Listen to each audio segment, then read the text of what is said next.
Hi friends, ಎಲ್ಲರಿಗೂ ನಮಸ್ಕಾರ. ನಾವು ಬಂದಿವಿ ರಾಯಚೂರು ಜಿಲ್ಲೆ ಸಿಂಧನೂರು ತಾಲೂಕಿನ ಜೋಳದ ರಾಶಿ ಹನುಮಪ್ಪನ ಗುಡಿಗೆ ಬಂದಿವಿ.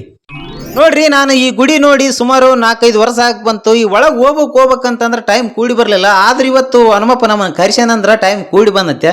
ಇಲ್ಲಿ ಜೋಳದ ರಾಶಿ ಅಂತ ಯಾಕೆ ಬರದಂತ ನಾನು ಇಲ್ಲಿ ಕೇಳಿದೆ. ಅಲ್ಲಿ ಮುಂದೆ ಏನು ಕಾಣುತ್ತಲ್ಲ ಜಾಲಿ, ಅದೆಲ್ಲ ಜೋಳದ ರಾಶಿ ಅಂತ ಒಂದು ಊರಿತ್ತಂತ. ಅವಾಗಿನ ಕಾಲದಾಗ ಹಳ್ಳ ಬಂದು ಆ ಊರು ಕೊಚ್ಕೊಂಡು ಹೋಗೈತಿ. ಈ ಹನುಮಪ್ಪ ಆಗಿನಿಂದ ಈಗಿಂತಾನ ಇದೇ ಜಾಗದಾಗ ಅದೇನ. ಯಾಕಪ್ಪ ಅಂದ್ರ ಇಲ್ಲಿ ಜೋಳದ ರಾಶಿ ಊರಾಗ ಈ ಹನುಮಂತರ ಗುಡಿ ಇಲ್ಲೇ ಇತ್ತಂತ. ಆ ಊರು ಮನಿ ಎಲ್ಲ ಕೊಚ್ಚಿ ಹೋದ್ರು ಹನುಮಪ್ಪನ ಗುಡಿ ಇಲ್ಲೇ ಇದ್ದು, ಹನುಮಪ್ಪ ಇವಾಗಾದ್ರೂ ಇಲ್ಲೇ ಇದೇನ. ಆ ಮೂರ್ತಿ ಒಂದ ಇಳಿತಂತ. ಇಲ್ಲಿ ಊರು ಕೊಚ್ಚಿ ಹೋಗಿ ಆ ಹನುಮಪ್ಪನ ಮೂರ್ತಿ ಇತ್ತಂತ. ಅಲ್ಲಿ ಯಾರ್ಯಾರ ಬಂದು ಹನುಮಪ್ಪನ ಮೂರ್ತಿ ತಗೊಂಡು ಹೋಗಕ ಪ್ರಯತ್ನ ಪಟ್ರು ಹನುಮಪ್ಪ ಜಾಗ ಬಿಟ್ಟು ಅಲ್ಲಾಡಿಲ್ಲ ಅಂತ. ಯಾಕಪ್ಪ ಅಂದ್ರೆ ಇದು ಬಹಳ ಶಕ್ತಿಶಾಲಿ ಪವರ್ಫುಲ್ ಹನುಮಪ್ಪ ಇತ್ತ. ಜೋಳದ ರಾಶಿ ಎಂಬ ಒಂದು ಊರು ಹರ್ಕೊಂಡ್ ಹೋಗಿ ಹಳ್ಳಕ್ಕ ಕೊಚ್ಚಿ ಹೋದ್ರನ ಆ ಊರ ಹೆಸರು ಅಲ್ಲಿಂದ ಇಲ್ತೇನ ಅಳಕ್ಲಾರ್ದ ಕಾರಣನ ಈ ಹನುಮಪ್ಪ ನೋಡ್ರಿ. ಕೊಚ್ಚಿ ಹೋದ ಊರ್ ಜನರು ಆ ಕಡೆ ಹೋದ್ರನ ಇಲ್ಲೇನು ಕಾಣ್ತಾವಲ್ಲ, ಇದು ಈರಣ್ಣನ ಗುಡಿ ಅಂತ, ಇದು ದುರ್ಗಮ್ಮ ದೇವಿ ಗುಡಿ ಅಂತ, ಮತ್ತೆ ಮುಂದಿರೋದು ಹನುಮಂತನ ಗುಡಿ ಅಲ್ಲ, ತೋರಿಸಿನಲ್ಲ ಆಗಲ್ಲ. ಈ 3 ದೇವಸ್ಥಾನ ಆಗಿನ ಕಾಲದಿಂದ ಈಗಿನ ಕಾಲದವರೆಗೂ ಆ ದೇವ್ರು ಇನ್ನೂ ಇದೇವ. ಊರ್ ಜನ ಮಾತ್ರ ಆ ಕಡೆ ಹೋಗ್ಯಾರ. ಎಷ್ಟು ಪವಾಡ, ಎಷ್ಟು ಶಕ್ತಿಶಾಲಿ ದೇವ್ರು ನೋಡ್ರಿ.